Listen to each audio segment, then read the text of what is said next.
We were speaking about the story of David, how he, before facing Goliath, his famous celebrated victory against the giant Goliath, he had to face a few other battles to reach the Goliath. What everybody hears about is the victory against Goliath, but many don't know about the little victories that he had, as, or maybe even more important, because without them he will never reach the Goliath, battles that he had to win. And this is how usually happens in life. Maybe sometimes you know someone by the great success that they had in life. And when you see a great success of someone, the tendency is to say like this: it was luck, the person was lucky, the person had a great victory. But nobody sees how many small battles the person had to face and win before the great battle that the person became well known. That's how it is in the sports life and life in general. Many speak, many want to win great battles, but they not even win the small ones. And how will they want to win the great ones? Very well. So going back to the one of the small battles that I consider to be very great from David was when he arrived there by the valley that the army of Israel were camped, and on the other side, the army of the Philistines, where Goliath was. On the side of Israel were the brothers of David, and David arrived there because his father Jesse sent him there to send food to his brothers, food, supplies, and also to see how they were, and to bring back news to his father. And the Holy Text says, you can read this 1 Samuel chapter 17, and on verse 22, it says that David arrived where they were and asked if they were well.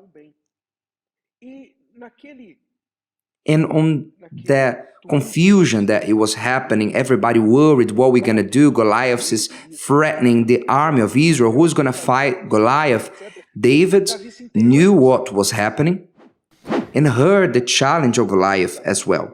And he got angry against it. He had a reaction that lacked from the men of the army of Israel, a reaction of threat, to not accept that as something normal and not to keep on looking at the size of the Goliath, neither his weapons, but to look at the size of their God, the size of the God of Israel, who was way greater than Goliath. But that's how it happens. When the person is in the flesh, when they are in the natural plan, they see things the way that they are.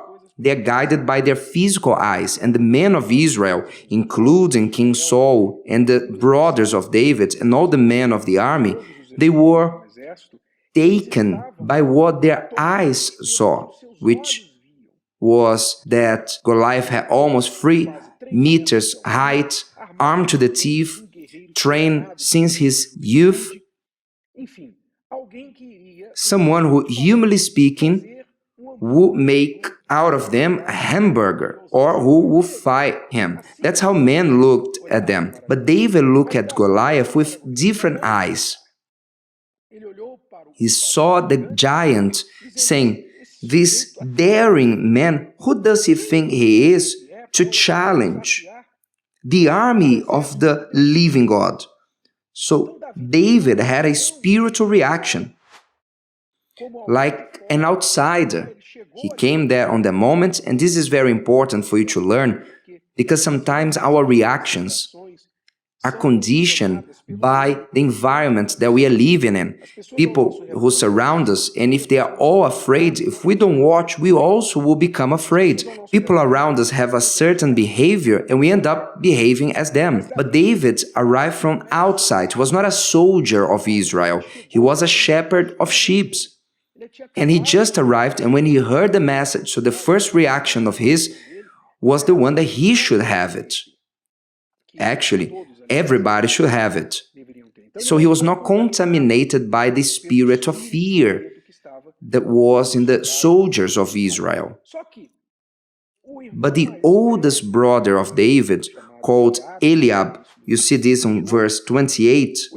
His oldest brother, when he heard him speaking, who is this uncircumcised, how he dares to speak about the army of the living God, and etc. Eliab got angry, arose against David and said to him, "Why did you come down here? What are you doing here?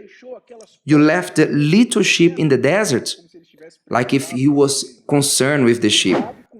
Eliab, with so many other problems to be worried with, trying to show a certain concern, as if it was a concern with the sheep left at the desert, which, by the way, he left with someone taking care of them. David was not careless. He was a man of God.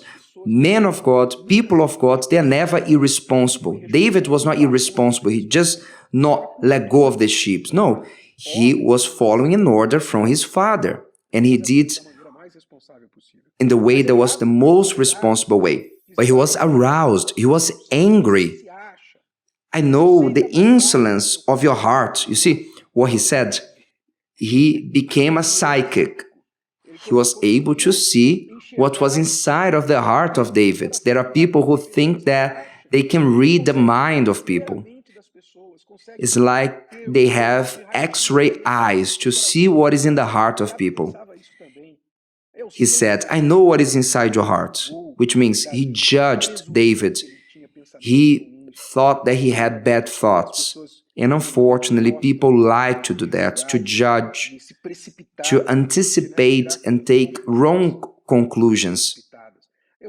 "I know the insolence that is in your heart. You came down here to see the battle, isn't it?"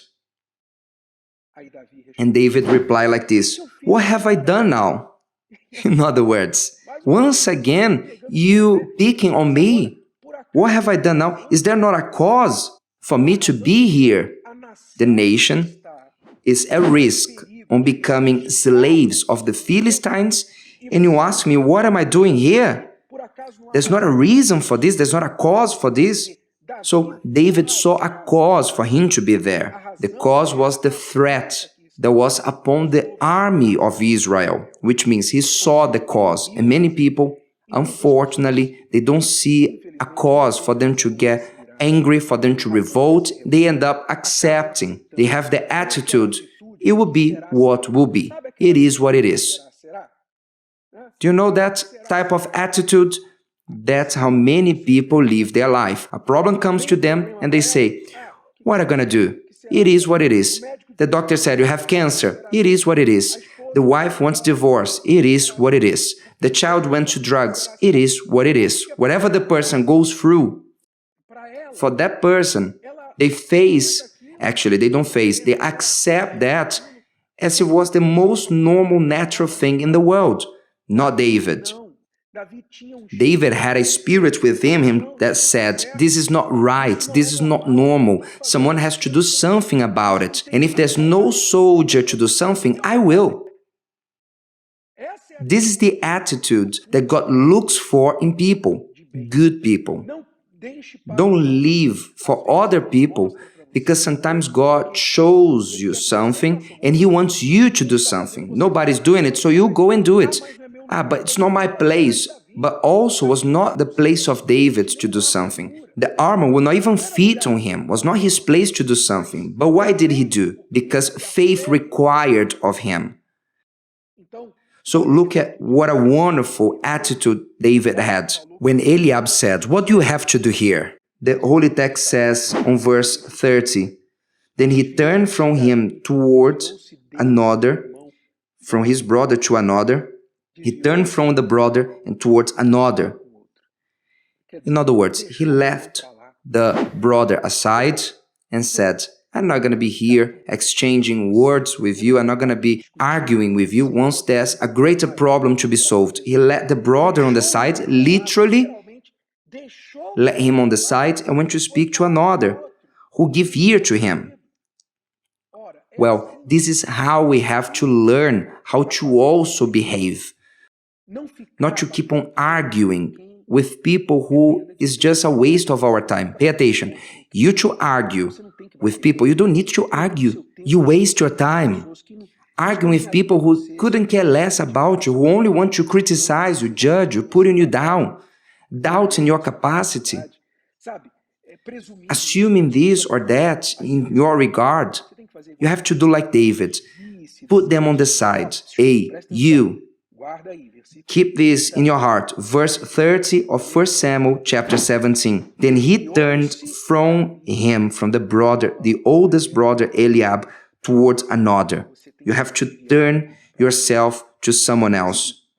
Turn yourself from those who came to disrupt you, those who came to separate you from God. Turn yourself from those who put you down. Turn yourself from those who become a stumbling block for you. Don't waste your time with these people. Don't waste time. You have to look at the reason that there is for you to revolt against your situation. Look at God, not at the giant Goliath. And do what you have to do. Do what you have to do. Move forward. Go towards your problem. Don't keep on looking to others. And turn yourself from those who disrupt your way. And there are many people who disturb. There are many people in this world who put themselves along your way and try to impede you on reaching where you need to reach.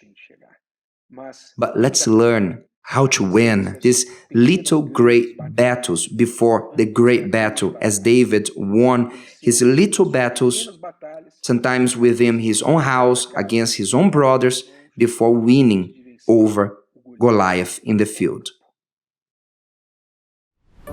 Did you like this? Would you like to hear it again? Listen to it as many times as you need until this content becomes part of you. Don't forget to leave your like, comment, and share. See you next time.